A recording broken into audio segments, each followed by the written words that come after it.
Yesterday, Finance Minister unveiled a 45.5 trillion shillings budget, 13% of which has been set aside to service Uganda's current 48.9 trillion shillings debt and 3 trillion shillings to service loan interest. 31 trillion shillings of the country's debt is external and 17.3 trillion shillings is domestic debt. This means Uganda's debt is 4 trillion shillings more than the budget that was presented on Thursday. Uganda Revenue Authority has a target to collect 21.8 trillion shillings, and much of it goes to debt repayment and recurrent expenditure.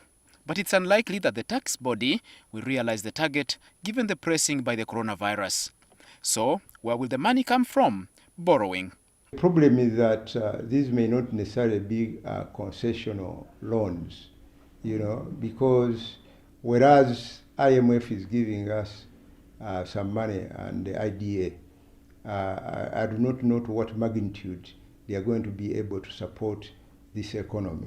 If they are giving us money with on friendly terms, that is acceptable. But the problem comes when we are required to go and borrow from the domestic market. That money is there, they can borrow it, but it's very costly money. The challenge we are facing right now is that because of COVID-19, you can't even bring new taxation measures. Instead, the taxation measures of increasing rates or looking for new sources of revenue. Instead, you bring tax relief. And absolutely, that's the right thing to do. So, if we had to borrow then, because that's now the easiest thing to do, what should we borrow for? Where should we borrow from?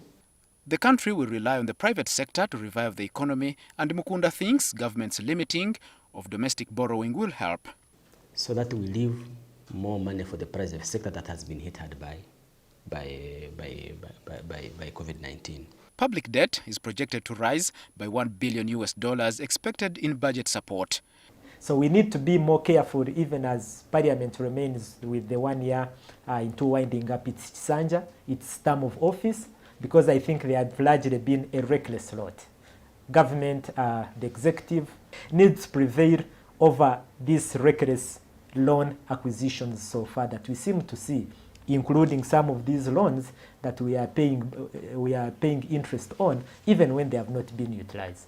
In the financial year ending this month, the House has processed 8 loan requests from government amounting to over 9 trillion shillings, and government insists Uganda's public debt is still sustainable. Critics, however, dismiss the attitude of growing debt based on the sustainability argument. If the current near reckless acquisition of loans continues in Uganda, definitely the country, the economy's capacity is becoming anemic.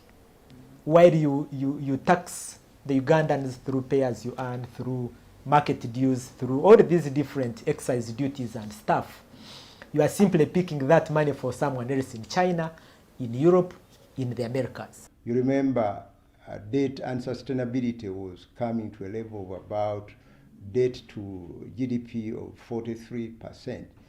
And when we reached that level, you remember that the government did a rebasing that helped to improve the situation. But as far as I'm concerned, rebasing is just a cosmetic way of dealing with a difficult situation.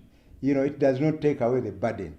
According to government figures, Uganda's debt to GDP ratio is a few percentage points short of the 50% mark, but analysts say the threshold shouldn't be the determinant, as it was not established by the low-income countries which Uganda is.